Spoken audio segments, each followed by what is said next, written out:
এ নিয়ে বিস্তারিত জানাতে সরাসরি যাচ্ছি সাইফুর রহমান রকির কাছে। তার সঙ্গে যুক্ত হচ্ছেন রাজশাহী উন্নয়ন কর্তৃপক্ষের প্রধান নির্বাহী কর্মকর্তা মোহাম্মদ মশিউর রহমান। রকি, রাজশাহীতে বহুতল ভবন গড়ে উঠছে অনুমোদনহীন এবং অবৈধভাবে।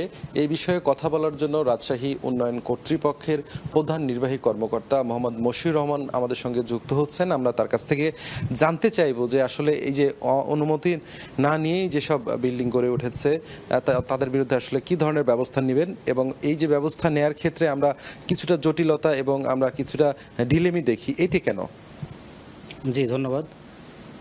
আপনারা জানেন আমাদের যে বিষয়টা বললেন যে ডিলেমি, একটা যদি অভিযোগ পাই, আমরা অভিযোগ পেলে সেটাতে একটা প্রসিডিউর মেনটেন করতে হয় আমাদেরকে অফিসিয়ালি। অভিযোগ পাওয়ার সাথে সাথে আমরা যেটা করি, সাধারণত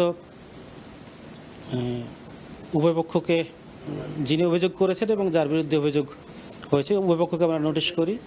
নোটিশ করলে শুনানি হয়। এর মধ্যে আমাদের জনবল আছে বা আমাদের নিজস্ব লোকজন আছে, তাদেরকে দিয়ে তদন্ত করানো হয়।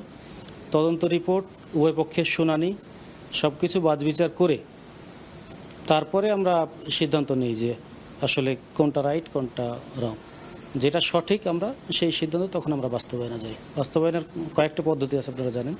আমাদের নিজস্ব লোক আছে, নিজস্ব ম্যাজিস্ট্রেট আছে, আমরা মোবাইল কোর্ট পরিচালনা করি।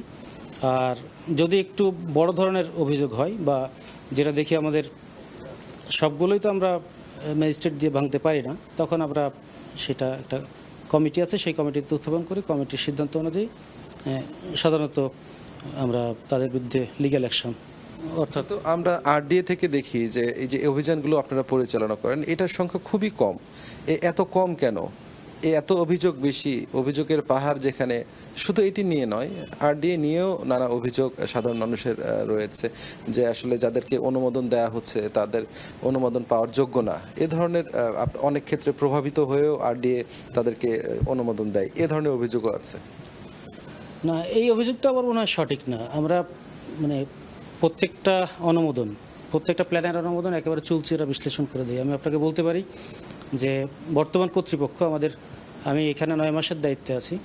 আমাদের যতগুলো প্ল্যানের আবেদন পড়ে, আমাদের একটা কমিটি আছে, প্ল্যান অনুমোদনের কমিটি। সেই কমিটিতে আমরা প্রত্যেকটা আবেদন চুলচেরা বিশ্লেষণ করি এবং প্রত্যেকটা প্ল্যানের সরজমিন পরিদর্শন করা হয়। আমাদের ইন্সপেক্টর যারা আছে তারা সরজমিন পরিদর্শন করেন, পরিদর্শনের ছবি তুলে নিয়ে আসেন।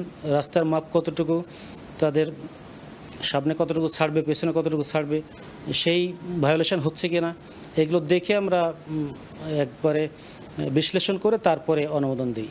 আর রাস্তা কম থাকলে কেউ অনুমোদন পাই, এটা গত 9 মাসে বা গত 1 বছরের মধ্যে এরকম কোনো রিপোর্ট নেই। তারপরেও আপনাদের মাধ্যমে আমরা বিষয়টা জানলাম। যদি এরকম আমরা কোনো অভিযোগ পাই যে নিয়মের ব্যত্যয় করে অথবা বিধিমালা লঙ্ঘন করে কেউ ঘটনা ঘটাচ্ছে অথবা অবৈধ স্থাপনা নির্মাণ করছে, তাহলে তার বিরুদ্ধে আমরা আইনানুগ ব্যবস্থা নেব।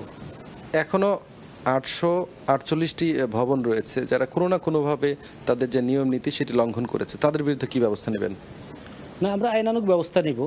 আমাদের এটা তো একটা চলমান প্রক্রিয়া এবং আমি আগেই বলেছি যে কারো বিরুদ্ধে ব্যবস্থা নিতে গিয়ে আমরা কারো বিরুদ্ধে অন্যায় করতে পারি না। আমরা প্রত্যেকটা বিষয় ঠিকমতো বুঝে, ঠিকমতো আমরা সিদ্ধান্ত নিয়ে, যে বিধি আছে বিধি মোতাবেক সিদ্ধান্ত নিয়ে তারপরে একটার পর একটা কারো প্রতি যেন অন্যায় না হয় সেটা আমরা নিশ্চিত করব। সব মিলে আরডিএর বিরুদ্ধে নানা অভিযোগ আসে, সেটি নানা অভিযোগই, সেটি প্রভাবিত হয়ে প্ল্যান পাস করা, এ ধরনের অভিযোগ আমরা খুব গুরুতরভাবে শুনতে পাই। আবার দেখা যাচ্ছে যে প্রতিবেশীদের নানা অভিযোগ, এইসব নিয়েও কিন্তু নানা অভিযোগ আসে। একদম ছোট্ট করে একটু বলবেন যে এইসব অভিযোগ আপনারা আদৌ কতটা ভালোভাবে খতিয়ে দেখছেন? না, আমার ধারণা এই যে আরডিএর বিরুদ্ধে যে অভিযোগের কথাটি বললেন, এটি মনে হয় সঠিক নয়। আমি এখানে প্রধান নির্বাহী কর্মকর্তা হিসেবে এটা ব্যর্থহীন কণ্ঠে বলতে পারি যে আরডিএ কোনোভাবে প্রভাবিত হয়ে কোনো বিল্ডিংয়ের অনুমতি দেয় না বা আমরা দিচ্ছি না। এইটা অতীতে কি হয়েছে আমি বলতে পারি না, বাট আমি এখন বলতে পারি গত 1 বছরের মধ্যে কোনো ধরনের প্রভাবের বাইরে থেকে আমরা একবারে নিয়ম অনুযায়ী যেটা পাবার যোগ্য যেটা অনুমোদনযোগ্য বিধি সেটাই অনুযায়ী দিয়েছেন। সেটাই আমরা আচ্ছা, ধন্যবাদ আপনাকে আমাদের সঙ্গে এতক্ষণ যুক্ত থাকার জন্য। আপনারা শুনছিলেন যে আসলে এখনো যেসব বিল্ডিং অনুমোদনহীনভাবে গড়ে তুলেছে তাদের বিরুদ্ধে অচিরেই ব্যবস্থা নেওয়ার আসলে কথা জানিয়েছেন আরডি এর কর্তৃপক্ষ। তো এই ছিল আমার কাছে রাজশাহী থেকে সর্বশেষ। সরাসরি যুক্ত ছিলাম রাজশাহীতে।